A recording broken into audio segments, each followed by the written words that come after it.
particularmente el referido a la venta de tierras rurales a capitales extranjeros, en principio, que se iba a tratar en el Senado en el día de hoy, que iba a estar en la sesión pactada para las 2 de la tarde. Finalmente se reunieron los sectores aliados con la jefa libertaria de la Cámara Alta, esto es Patricia Bullrich, y decidieron dar de baja. Habíamos visto varios videos, mucha cuestión mediática con esta... la extranjerización de la tierra, era el nombre rimbombante que le ponían en algunos casos. Había gobernadores que se oponían al capítulo en cuestión. Al final, no se dio de baja, es decir, se sacó eso. Fue un desorden en un momento y no se podía salvarlo, y bueno, finalmente el gobierno nacional dio marcha atrás con esto y retiró el capítulo de la cuestión de la venta de tierras rurales a capitales extranjeros. Que había mucho ruido, pero que nadie lo explicaba concretamente, es decir, había mucho ruido con tinte electoral / partidario. Pero ideológico quizás también. Y también ideológico, pero no estaba explicado en profundidad o en cuestión. Es decir, algunos te daban a entender que, por ejemplo, venían los ingleses y ya se iban a tomar todos los campos de Buenos Aires, iban a vivir ahí, después iba a haber... íbamos a ser un país tomado prácticamente en las zonas rurales y suburbanas. Y no estaba bien explicado. No lo hizo tampoco el gobierno nacional, no lo explicó bien. Y tampoco la oposición lo explicó bien cuál era el punto central de la discusión. Bueno, yo creo que es un tema muy delicado, sí, que toca muchos intereses. Conceptos, sí, más allá de los intereses, pero que toca conceptos de soberanía, de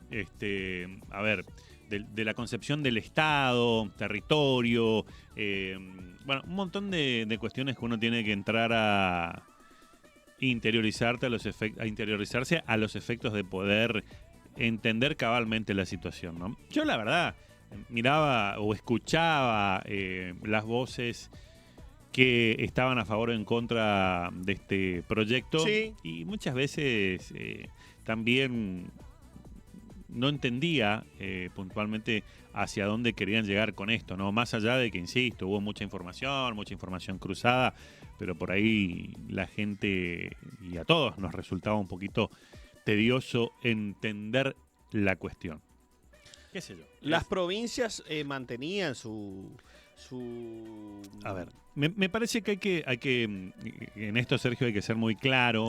Y trataré de no herir susceptibilidades de nadie, de ninguna parte, ¿no? Ni de los que están a favor o los que estaban a favor o los que estaban en contra. Yo insisto siempre en lo mismo cuando hablamos acá, y muchas veces hemos tenido una que otra discusión en el buen sentido, ¿no? De discutir un tema, de charlar, de debatir de un tema con nuestra coequiper acá de mesa, con Ángeles, respecto de entender lo que son las garantías constitucionales y comprender cabalmente que la Constitución de la Nación Argentina es una ley suprema que está por encima de cualquier ley, inclusive una ley que emane del Congreso Nacional y que se contraponga a las cláusulas enunciativas de la Constitución, ¿no? Los derechos y garantías de la Constitución están por encima de cualquier ley que pueda dictar el Congreso, y por supuesto las facultades y atribuciones de los distintos poderes del Estado, es decir, ningún poder del Estado, ni el Ejecutivo, ni el Legislativo, ni el Judicial, puede contradecir sus facultades y sus atribuciones. Entonces, el Congreso obviamente que puede legislar, porque la Constitución necesita de leyes que reglamenten su ejercicio, pero que estas leyes no pueden contraponerse a esos principios fundamentales que están contemplados en nuestra Carta Magna, como se la conoce. Pero hay garantías que ya están estipuladas en la Constitución Nacional y que no necesariamente se tienen que volver a mencionar en una ley. La inviolabilidad de la propiedad privada es una garantía constitucional que está vigente desde 1853. La inviolabilidad de la propiedad privada, la cuestión de la soberanía, y por ahí es un poquito más amplio, ¿no? A mí me parece esto dentro de las facultades del Congreso de la Nación, el tema tendríamos también que entender algo. La Constitución de la Nación Argentina dice que los ciudadanos extranjeros gozan de los mismos derechos que los ciudadanos, es decir, los extranjeros gozan de los mismos derechos y de ciertas obligaciones, al igual que los ciudadanos argentinos, Sí. por el solo hecho de pisar el territorio argentino. Nuestra Constitución fue una de las primeras del mundo en abolir la esclavitud y la libertad de vientres. Es decir, nuestra Constitución realmente fue inspirada en la francesa, en la americana, pero tiene tintes muy especiales, ¿no? Y esto de la abolición de... Ya sé que el tema de la esclavitud no tiene nada que ver con la cuestión que estamos hablando, pero digo, lo traía a referencia por un montón de temas que se hablaron hasta hace no mucho, ¿no? Con todo esto del Mundial. Con el Mundial. Pero digo, Alberdi cuando en sus bases, en su libro, inspirado, insisto, en la Constitución de Francia y mucho también en la de Estados Unidos, plantea o se crea una constitución que para la época fue realmente visionaria. Y me parece que discutir de estas cuestiones en el Congreso, más allá de que trae un poco la política de vuelta. Digo, ¿por qué la política de vuelta? Porque durante casi 2 meses estuvimos totalmente preocupados por otra cuestión, llámese Mundial de Fútbol. Sí. Empezamos a, como decías vos, a ver un año que se viene Comienza arduo y a moverse, complicado, a sí. moverse para... Sí, electoral, político-electoral. Hay una ley que se sancionó no hace mucho en el Congreso que dice que los extranjeros no pueden hacerse de más del 15% de la tierra. Bueno, y de un lado decían que llevarlo al 25%. Claro, la idea era llevarlo al 25%, exacto. Llevarlo al 25%, que los extranjeros se iban a adueñar de la tierra. Y la verdad, sinceramente, y esto no quiere decir que yo no sea nacionalista y que no sienta a mi país... No, porque se mezcla la patria. Claro, empezamos a mezclar cosas que no tienen nada que ver. No. La verdad que me parece a mí el Estado no va a perder soberanía. Es indiferente para el Estado que el dueño de la tierra sea Oscar, nacido en Paso de los Libres, en Argentina, o que sea Douglas Tompkins. De Liberace. Que tiene medio, murió. Está bien, pero bueno, y lo donaron. Hoy la Reserva Nacional de Liberá, gran parte de esa reserva fue gracias a las donaciones que la viuda de Tompkins. Claro, que tenía la fundación ahí. Claro, entonces, sí. A ver, los recursos naturales. Que uno sea dueño de la tierra. ¿Y por qué yo iba a la cuestión de la Constitución? En la última reforma de la Constitución de 1994, en los nuevos derechos y garantías, se habla de los recursos naturales y se establece puntualmente que los recursos naturales y los ríos corresponden al gobierno provincial. Sí, sí. Y que uno sea dueño de la tierra no quiere decir que uno es dueño total y absolutamente de los recursos naturales. Si uno hace un pocito y encuentra petróleo, por ejemplo, sí, claro, son recursos naturales.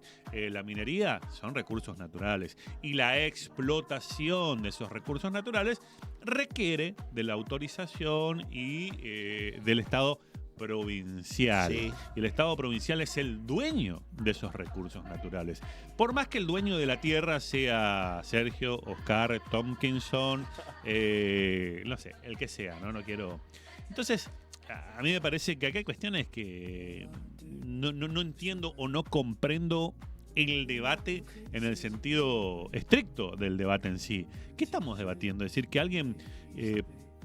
que el documento de identidad de la persona que adquiere la propiedad de la tierra sea argentino, sea brasilero, sea italiano, no importa. Bueno, no sé, me parece que no tiene sentido, porque insisto. Pero ¿sabes qué pasa, Oscar? Y creo que ahí estás haciendo foco en algo muy importante. En un momento el debate dejó de ser técnico y se convirtió en político. Claro, y ahí es donde perdemos. Y todos se van a convertir así de ahora en más, me parece a mí. Y sí, bueno, eso sí de está ahora bien. hasta el año que viene. Porque este debate dejó de ser técnico en un momento y se convirtió en político. Pero es la política. Está bien, yo no digo que se discuta la política, que se discuta lo técnico, está perfecto.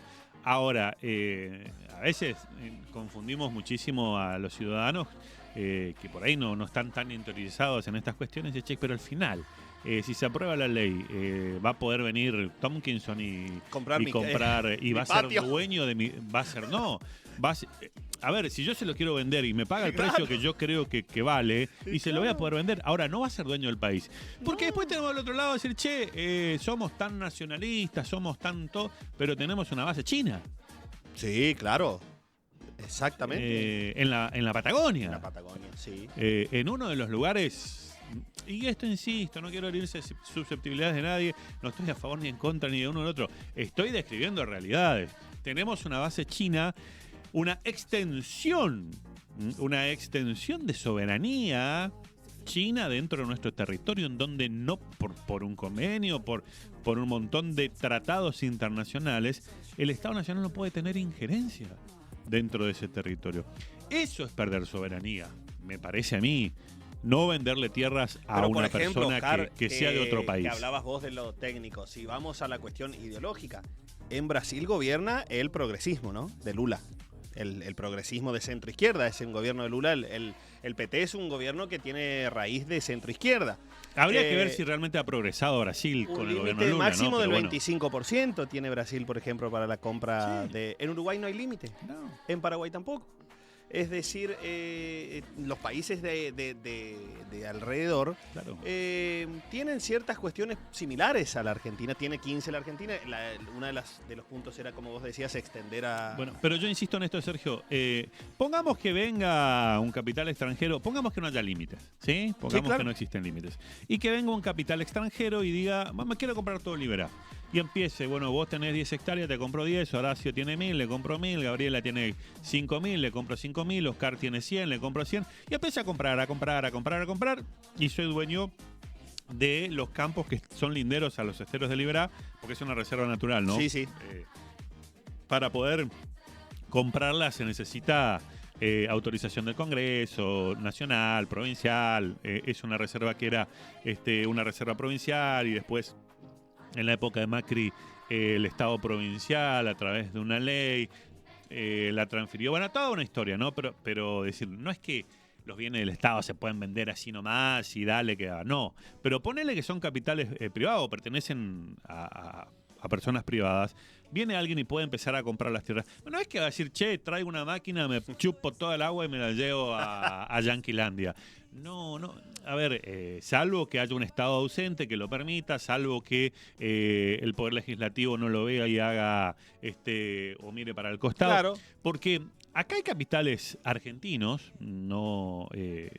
bueno, podrá tener cierta injerencia de capitales extranjeros, pero hay grandes empresas nacionales que alteran los cauces de los arroyos, que alteran los cauces de los ríos, que construyen represas, que dañan el ecosistema, y somos nosotros, no vienen de afuera a hacer eso. Entonces, por eso digo, a ver, me parece que quién es el dueño de la propiedad, quién tiene el título de propiedad, no implica que sea el dueño de los recursos naturales, porque esto está establecido en la Constitución Nacional y en la Constitución Provincial. Ojo, inclusive y en la Constitución Provincial. La Constitución correntina protege también. Protege mucho más los recursos naturales de su territorio y de su provincia. Entonces, a mí me parece que es una discusión abstracta, que no tiene sentido. Pero bueno. Se tornó política. Sí, se tornó política. Dejó de ser técnica, ¿no? y va a ser así, ¿eh? Después podemos entrar en muchísimos tecnicismos. Por parte de un lado te van a decir una cosa, por parte hasta en el Consejo Deliberante de Libres pero, debatieron eso. Bueno, y ahí está. No iniciativas para mejorar la vida de los libreños. No, bueno, pero ahí está donde dice, está bien, es un tema que era rimbombante, que sonaba en todos los medios, y quizás el Consejo Deliberante se quiso hacer eco de esta situación. Pero me parece que sinceramente, independientemente del lado que se mire o del lado que se esté, es un poco perder el tiempo, porque el Consejo Deliberante no puede tener ningún tipo de injerencia respecto a la sanción de una ley nacional y que encima toca cuestiones constitucionales. A mí me parece que está bien que marquen su postura, que marquen su tendencia en los distintos espacios, que hagan alocución. Había fotos, todo. Claro, bueno, sí, se transformó, sí, la vi. Se transformó en senador nacional. Sí. Bueno, son los juegos de la política, ¿no? A ver, sinceramente, como vos decís, esto cambia algo, y no cambia la vida de nadie, porque la verdad que el Consejo Deliberante, con el mayor de los respetos que se merecen los ediles y a muchos los conozco y tengo cierta amistad, por eso yo no quiero que nadie se sienta atacado ni ofendido, Parece que no. Está listo, marco mi postura. Mi postura es esta, fenómeno. Sigamos, cheque, vamos a ver a solucionar los problemas cotidianos de Paso de los Libres. Me parece que lo otro es decir una sesión entera para hablar de ese tema cuando en realidad marque la postura que marques, no vas a cambiar absolutamente nada. La decisión final que corresponde al Congreso Nacional. Es más, me parece mucho más relevante el debate en el Consejo Deliberante sobre el aumento del colectivo, por ejemplo, que es algo que le afecta a la vida cotidiana al libreño. El aumento en el boleto sí me parece algo relevante y un tema de debate y de discusión en el Consejo Deliberante. Me parece que ese es el ámbito para expresar también la postura de cómo afecta en la vida cotidiana de los habitantes de Paso de los Libres que utilizan el servicio urbano y que vieron que aumentó. Eso, pero me parece el más válido de todos los debates, quizá, de los que se produjeron, no solo ayer, sino en muchas ocasiones, o, por ejemplo, el bloque oficialista o comentando el otro día las novedades de la salud, para la salud libreña también. Es decir, hay cuestiones mucho más relevantes y estoy de acuerdo con vos que el Consejo Deliberante, cuando marca postura en temas muy importantes para los vecinos, tiene otra recepción en la población. Por eso te digo lo del aumento del boleto, que pasó a 1.800, que nos encontramos, el lunes salió el cartel en todas las unidades pegados de que subía el boleto de colectivo a 1.800 pesos y obviamente generó un gran ruido en la comunidad y el Consejo Deliberante debía, y lo hizo, hacerse eco de eso, y me parece que manifestaron su postura muy bien de todos los sectores, y ese es un tema que a los libreños le interesa y le cambia la vida a gran parte. Claro, al menos el Consejo, por eso digo, el Consejo me parece que debería ocuparse un poco más de estos temas. Y no digo que no lo haga, me parece que obviamente está para eso. Pero bueno, entiendo que lo otro es marcar una postura y jugar un poco a la política, ¿no? Sí, por eso jugar un poco a la política en una sesión del Consejo Deliberante. Los concejales son políticos, están de un lado del otro y uno lo entiende. Plantea tu postura en una publicación en las redes sociales, en un medio de comunicación. Abrí tu debate, tu alocución diciendo, mirá, estoy en contra o a favor, bueno, vamos a ver lo del tema del pasaje. Y arranca. Claro. Pero bueno, ellos son los concejales, no somos nosotros. Ellos sabrán por qué lo hacen y bueno, el pueblo los eligió. Sí, claro. Gustavo Oscar dice, buen día, si bien no cambia la vida de los libreños, está bueno que se visualice el reclamo de no a la venta indiscriminada de tierras a los extranjeros. No era la venta indiscriminada, aumentaba el tope de 15 a 25, no era indiscriminado. Sí, en un principio el oficialismo intentaba que no haya tope. Liberar esa cuestión del tope. Quería liberar esa cuestión del tope, después se fueron por un 25% y al terminado no consiguió los consensos porque los gobernadores de las provincias no le daban el ok a sus senadores para que acompañen esa parte del proyecto porque iba a tener una repercusión negativa en la imagen de gobierno de sus provincias y era de alguna manera, o entendían que era no proteger los intereses de las provincias. Bueno. No llegó, se retiró antes, así que... yo creo que el oficialismo tendrá que volver a replantearse cómo juega la política, ¿no? Porque esto de tratar de meter por la ventana lo que no entra por la puerta en reiteradas oportunidades y volver y dar marcha atrás, me parece que no. Y además, Oscar, sufriendo la negativa de gobernadores aliados, porque hubo gobernadores aliados que manifestaron que no iban a acompañar esto. Claro. A través de sus senadores, ¿no? Viste, es como que tirar de la soga y generar un conflicto, porque en definitiva, cuando un gobernador te tiene que decir a través de sus senadores o de sus senadores que, los senadores son autónomos, independientes, pero generalmente responden al gobernador. Cuando te tienen que decir a través de un senador, che, mira, el gobernador no apoya esto, empieza a generarse ciertas tensiones. Mira, no me va a... ¿Viste? Y empezás en un conflicto que me parece innecesario. O que lo podés plantear antes, es decir, llevar una ley al Congreso cuando ya lo tenés hablado, ya lo tenés consensuado. Cocinado, dirían. Cocinado, claro, porque si no, ¿viste? Me parece... está bien, el Congreso está para eso. Claro, debatir, pero sabemos que hay otros... Pero una derrota o tener que retirar la ley para que no se vote en contra, Y sigue siendo un desgaste innecesario que sufre el poder político oficialista, ¿no?